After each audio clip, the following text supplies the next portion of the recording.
now hopefully this time it will work. This is the third time I've started this, so you know, third time's the charm. Okay, so hello, I am Tash.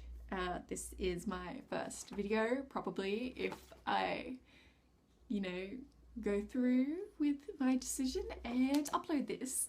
Hopefully I will, maybe I won't, but you'll know if you're watching this, then yes, I did. I'd do a nice introduction video, but I'm not that interesting. I just want to talk about books. So that's what I'm here to do, just talk about books.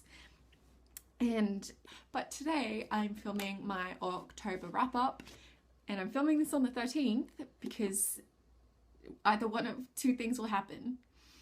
One, I will read lots of books and I won't have time to talk about them all properly, so I'll split it into two. Or two, the far more likely version, it's the end of the semester for me, so I have so many assignments due, and so maybe I won't read anything at all, which will be really sad.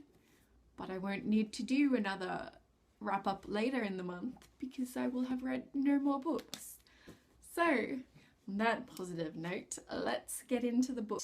The first book I read this month, Bram Stoker's Dracula, and I feel like most of you probably know what Dracula is about. It's a pretty famous story, but just in case you don't know, this is the book that introduced the vampire into contemporary Western culture, like pop culture. And it also introduced and created the specific vampire, Dracula. And basically the main character isn't even Dracula. Misleading, upsetting, but whatever. The story or the plot, was there a plot? I don't think so. But apparently the plot is that Dracula, a vampire, is trying to move to London, and so he can raise an army of the dead and do evil vampire things in England.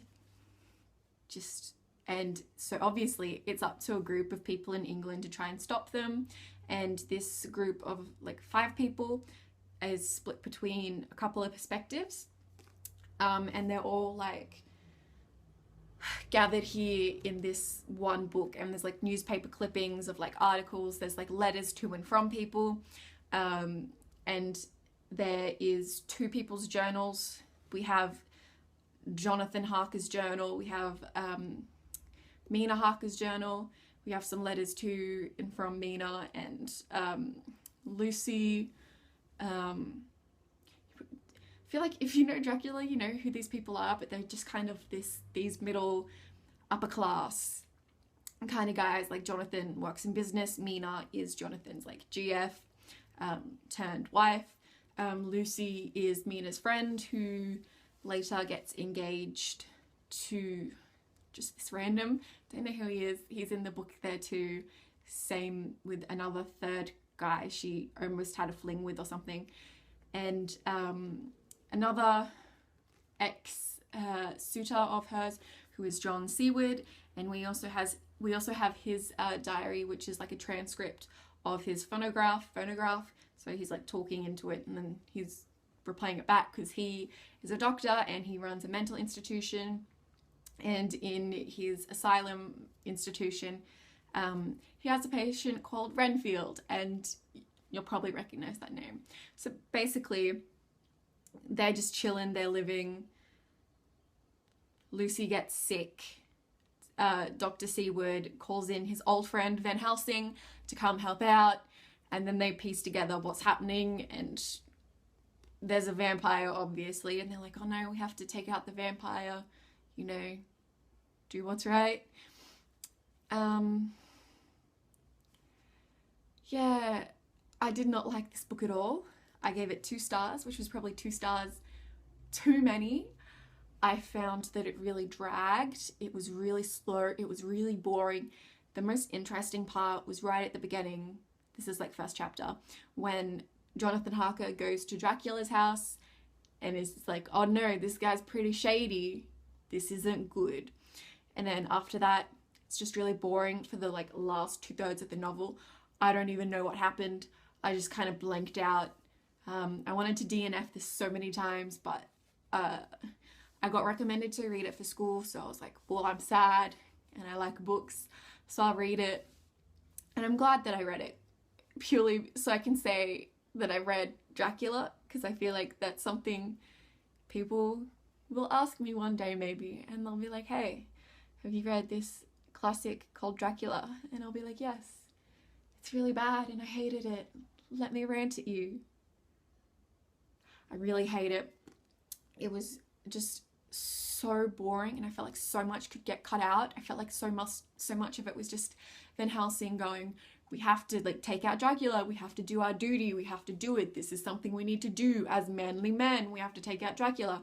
And they're not doing anything. Like, if it's your duty, go do something, but they don't do anything. Like, oh, so much. I just do not like it. As a book to read for entertainment value, there's no horror, nothing really happens. The characters are really, really bad. It is an okay book to study. Like, I'll grant that, you know, studying like monsters and the inhuman as a whole and what Dracula represents, I don't think that the vampire or like the inhuman purely is something that has to be done through Dracula. I feel like there are probably lots of other more entertaining books you can study, like similar themes, like it's a universal theme, because reading this just for entertainment value, terrible, terrible, terrible. It's also pretty like racist and pretty sexist. Yes, so did not like Dracula. Oh, also, because I read like the first 2 chapters and I was like, I can't do this anymore. I can't continue to read this. I'm so bored. So I went online and I read a free audiobook. I might link it down below if you're interested. I don't recommend reading Dracula, but if you are, I recommend that way.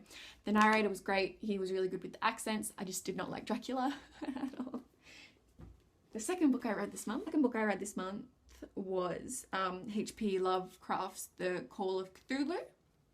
And basically, I feel like you probably already know who H.P. Lovecraft is.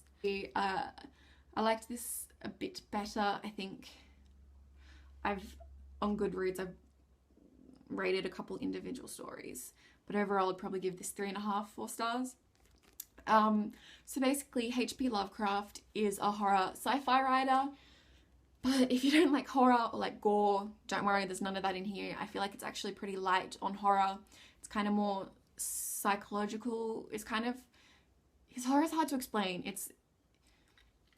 It's kind of a cosmological horror, like the people in the novel kind of realize how insignificant they are.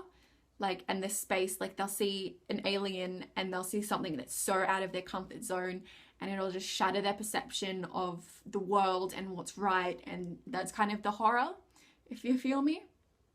So space scares me, so I was like, yes, I'm into this, I'm in it. But kind of a trashy novel. It's just some short stories. They're only about 10 pages long if you get this edition. Some of them are like 6 pages long. And some of them I liked to varying degrees. My favourite that I would recommend people read is isn't my favourite if I can't remember what it's called. The Colour Out of Space, and I thought that it was a really kind of the most horror heavy out of all of them, but just don't worry, it's still not horror heavy. I like that because there's an alien in it. Ooh, what a shocker on sci-fi. And it kind of rebels against like human-like aliens when people are making characters and they're meant to be sci-fi and the aliens are really human. So the character in this, in The Colour Out of Space, it's not human at all. Really enjoyed it. The rest of them, varying degrees. I felt like it was okay. I felt like they were okay. His stories seem to follow a very similar pattern, and after a while, once you get through a certain number of them, you kind of get tight. Oh, they're beeping. No one's on the road, but they're beeping. After a while, you kind of get tired of it. It's kind of just the same story again and again and again, and sometimes there's just a couple different details. But it doesn't pretend to be highbrow literature. But you can find a couple of them online for free. It's just okay. It's just if you're in a mood, it's a nice mood read. If you're like, I'm in for that cosmological existential horror, then you can find some online for free, and I recommend The Color Out of Space. The other one that I thought was okay, Call of Cthulhu is okay. It's kind of, I feel like you'll like this or you won't, you know, maybe check it out. Who am I to tell you what to do? And so the last one I don't actually own a copy of because like e-copy, so I'd like to hold something up for you, but I can't. And it was Emma Cline's The Girls, and I read this, I read it all yesterday when I was meant to be doing assignments, but instead I read Emma Cline's The Girls, and I thought it was really beautiful. Gave it 5 stars. I really loved it. Emma Cline's The Girls is a story set in 1969, and we follow the tale of a girl called Evie Boyd, and it's, I don't know if it's loosely, it's tied in with the Manson murders, and I don't know a lot about those, so probably I probably won't be able to tell you how heavily or how truthfully the book is to that. I hear it kind of is, but I don't think that's awfully important because I don't feel that that was the main part of the story. And it's more, we follow Evie Boyd, and she's really dissatisfied with life, and she falls in with this group of girls who she's really enamored of, and she just falls in with them, and they turn out to be some of the female followers in the Manson cult. And so she just kind of spends some time with them, and we also have a little bit of a perspective with Evie in the present day. So I don't know if that was a really good explanation of the plot, but honestly, I don't think the plot is that important. If the Manson murders thing kind of turns you off, don't worry. That's not the main point of the book, but that's not the central aspect. We're following the female followers and Evie. It's about figuring out the horrible banality of life, like in Evie's normal life outside of the cult. She's growing really dissatisfied, like she's watching relationships with her parents fall apart, and she's just feeling bored, and she's really trying really hard to be accepted and to get attention and to feel love, and she's not getting that from her parents, and she tries to get it from the cult because, you know, it's kind of a hippie love each other kind of thing, and she really craves it from Susan. And it's just, I feel like that's kind of the main theme of the book, is like love and attention, and the ways that we kind of struggle to get that, the ways in which we can fail to get that. And I feel like that's really universal. Maybe it's just because I'm a teen girl, but I really liked it, and I thought that it was really well done. We've also got, that's kind of also tied in with kind of a discussion on sexism and the patriarchy.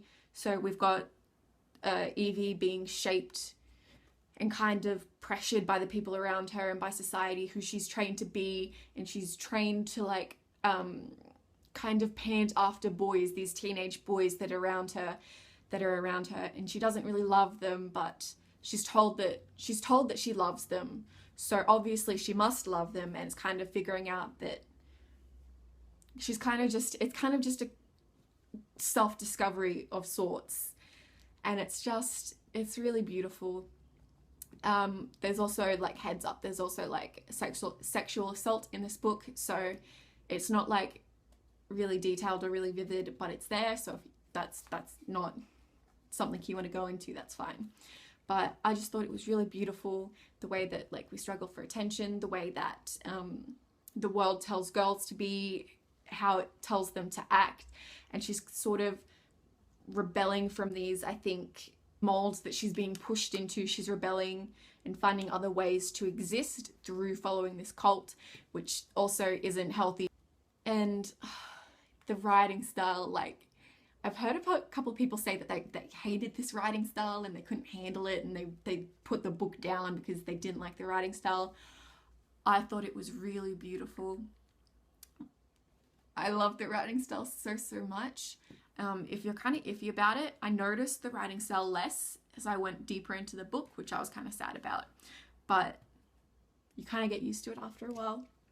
But I really thought that Emma Cline had such a beautiful way of using language to look at things in another way, or like dance around to the side of something, like not explicitly saying stuff around it and like implying it, instead of like actively describing something, or just describing something in a uniquely like beautiful way.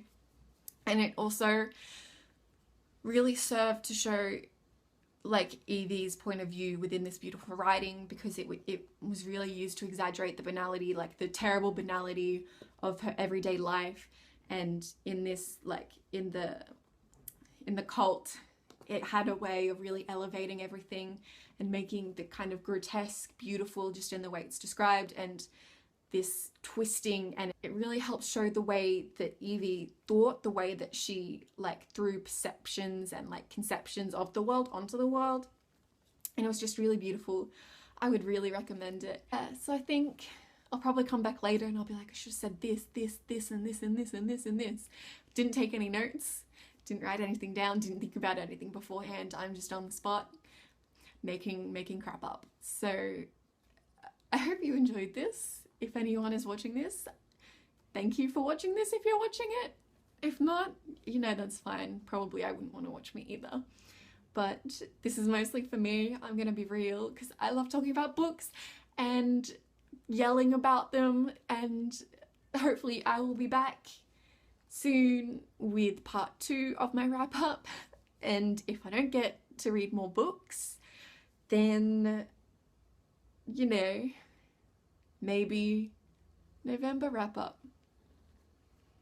The future is ours. Let's see how this goes. Okay, thank you for listening to me ramble. If you made it this far, I respect you. Please come talk to me about books or not books. Anyways, goodbye.